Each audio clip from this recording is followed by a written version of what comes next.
દ્વારકાના જામરાવલ ગામમાં એસઓજી અને ખેતીવાડી વિભાગની ટીમે સંયુક્ત કાર્યવાહી કરી ગુરુકૃપા એગ્રો નામની દુકાન પર દરોડા પાડ્યા.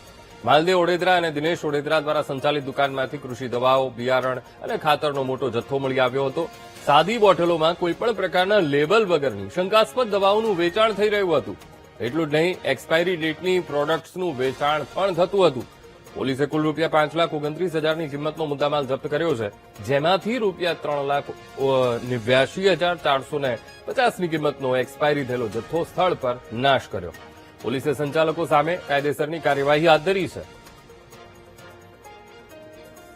એસઓજી પોલીસ ટીમ દ્વારા જિલ્લાના જામરાવલ ખાતે ગુરુકૃપા એગ્રો નામે એગ્રો પ્રોડક્ટ્સનું વેચાણ કરતા માલદેવભાઈ ઠેબાભાઈ ઓડેદરા તથા દિનેશભાઈ માલદેવભાઈ ઓડેદરાને ત્યાં કાર્યવાહી હાથ ધરવામાં આવેલ હતી. જે કાર્યવાહી દરમિયાન કુલ 5,29,320 રૂપિયાની કિંમતની વિવિધ એગ્રો પ્રોડક્ટ્સ છે મળી આવેલ હતી, જેમાં બિયારણ, જંતુનાશક દવાઓ તથા ખાતરનો જથ્થો મળી આવેલ હતો.